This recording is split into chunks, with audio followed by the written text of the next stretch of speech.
రాధ తన కూతురు గీత ఇద్దరు చాలా ఆనందంగా ఉంటారు.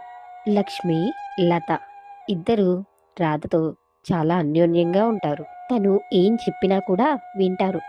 ఒకరోజు ఊరిలో ఒక్కొక్కరిగా కనిపించకుండా పోతూ ఉంటారు. ఊరిలో అందరికీ భయం పట్టుకుంటుంది. అసలు ఏం జరుగుతుందో అర్థం అవ్వక ఎవరు ఇంట్లో నుండి బయటకు రారు. అప్పుడే కొన్ని రోజులు ఊరు మామూలుగా ఉంటుంది. అందరూ ఆనందపడతారు. ఎవరి పనులు వాళ్ళు చేసుకుంటూ ప్రశాంతంగా ఉంటారు. అలా ఉండగా మళ్ళీ ఊరిలో వారు ఒక్కొక్కరిగా కనిపించకుండా పోతారు. ఇలా ఉండగా రాధ ఉదయాన్నే వంట చేసి గీతని స్కూల్కి పంపిస్తుంది. ఆ తర్వాత లక్ష్మి, లత ఇద్దరు కలిసి రాధ వాళ్ళ ఇంటికి వస్తారు. ఏంటి ఉదయాన్నే వచ్చారు? ఏమైంది? ఏమైందంటావా? దేవి కనిపించట్లేదు రాధా. మళ్ళీ ఊరిలో వాళ్ళు కనిపించకుండా పోతున్నారు. అమ్మో, మళ్ళీనా? మొన్నటి వరకు బాగానే ఉంది కదా, అంతా సర్దుకుంది అనుకున్నాను. అవును, ఏంటో ఇది. కాసేపట్లో ఊరిలో అందరం ఒక చోట కలిసి మాట్లాడుకుందామని ఇప్పుడే రమా చెప్పి వెళ్ళింది. సరే అయితే వెళ్దాం. అసలు అలా మాయమవడానికి కారణం ఏమిటంటావు? ఏ దెయ్యమో అయి ఉంటుంది. అంతకు మించి దేనివల్ల ఇలా అవ్వదు. అవునవును, నిజమేలే. కాసేపటికి ముగ్గురు కలిసి పంచాయతీకి వెళ్తారు. అప్పటికి అందరూ అక్కడే ఉంటారు. రాధవాళ్ళు కూడా వెళ్ళి అందరూ మాట్లాడుకుంటూ ఉంటారు. ఊర్లో ఈరోజు దేవి కనిపించట్లేదని అంటున్నారు.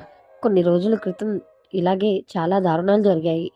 హా, అవును. అప్పుడు మన వాళ్ళు కొంతమంది కనిపించలేదు. అది అప్పుడు ఆగిపోయింది అనుకునేసరికి మళ్ళీ ఇప్పుడు దేవికి జరిగింది. ఇదంతా జరగడానికి ఏం కారణం అంటారు? ఇంకేముంటుంది? దెయ్యం పనే. కొన్ని రోజుల ముందు అదే మన వాళ్ళని నాశనం చేసింది. ఇప్పుడు మళ్ళీ వచ్చింది. హా, అవును. అదే నిజం. ఇంకా మనం జాగ్రత్తగా ఉండాలి. ఆ, అవును, మనం జాగ్రత్తగా ఉండాలి. అందరూ తమ ఇంటికి దేవుడికి మంత్రించిన నిమ్మకాయల్ని కట్టుకోండి. అవునవును. అందరూ జాగ్రత్తగా ఉండండి. అలా ఎవరికి తోచింది వాళ్ళు చెప్తారు. మనం ఇంట్లో దాక్కున్నా కానీ ఆ దెయ్యం వెతికి మరీ చంపిద్ది. అవును, అందుకే ఎవరు కూడా భయపడకండి. మన భయమే దానికి బలం. అందరూ జాగ్రత్తగా ఉండండి. అవును, ఎవరికైనా ఏమైనా ఇబ్బంది ఉంటే ముందే ఎవరికైనా ఒకరికి ఫోన్ చేయండి. అందరూ అలా చాలాసేపు చాలా జాగ్రత్తలు తెలుసుకుని అలా అన్నీ మాట్లాడుకుని ఎవరింటికి వాళ్ళు వెళ్ళిపోతారు. అప్పటి నుండి ఎవరు భయపడకూడదని ధైర్యంగా ఒకరికొకరు తోడుగా ఉంటారు. దేవుడికి పూజలు చేసి అన్ని రకాలైనవి ఇంట్లో పెట్టుకుంటారు. అలా ఆ రోజు రాత్రి అవుతుంది. పిల్లల్ని బయట ఉంచకుండా ఇంట్లోకి తీసుకుని వెళ్ళిపోతారు. దెయ్యం అప్పుడే వస్తుంది. ఎవ్వరూ బయట లేకపోవడంతో అప్పుడే రమ్య ఇంటి తలుపులు కొడుతుంది.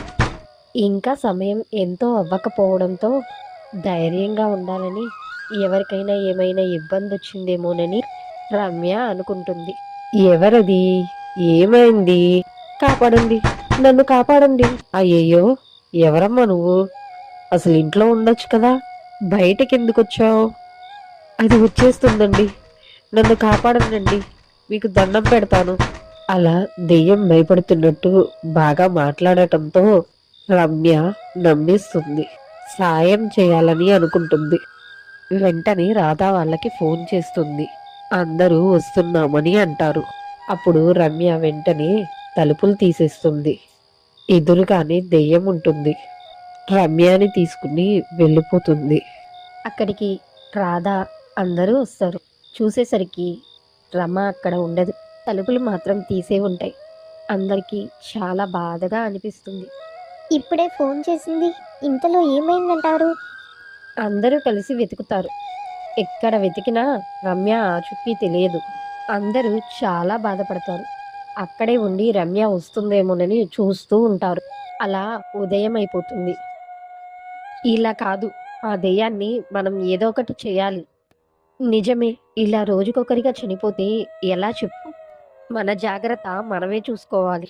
రాధ మాత్రం ఏం చేయాలా అని ఆలోచిస్తూ ఉంటుంది. ఒకప్పుడు మా తాతయ్య వాళ్ళు వాళ్ళ ఊరిలో దెయ్యం పడినా ఏం పడినా ఇంటి బయట తలుపుకి ఓ స్త్రీ రేపురా అని రాసేవాళ్ళట. దానితో దెయ్యం వాళ్ళ దగ్గరికి కూడా వెళ్ళేది కాదు అని వాళ్ళ నమ్మకం. మనం కూడా ఇక అలాగే చేసి చూద్దాం ఈ రాత్రికి. అందరూ ఎవరి ఇంటికి వాళ్ళు వెళ్ళి వాళ్ళ తలుపులపై ఓ స్త్రీ రేపురా అని రాసుకుంటారు. ఆ రోజు రాత్రి అవుతుంది. అందరూ తలుపులు వేసుకుని ఇంట్లో ఉంటారు. దయ్యం రాధ వాళ్ళ ఇంటి వైపు వస్తుంది. అక్కడ తలుపు మీద ఉన్న ఓ స్త్రీ రేపురా అని చూస్తుంది. ఇక వెంటనే అక్కడి నుండి వేరే వాళ్ళ ఇంటికి వెళ్తుంది. ఏ ఇంటికి వెళ్ళినా అలా ఉండడం చూస్తుంది. ప్రతి ఇంటికి అలా రాసి ఉండటంతో దెయ్యం ఆ ఊరు నుంచి వెళ్ళిపోతుంది.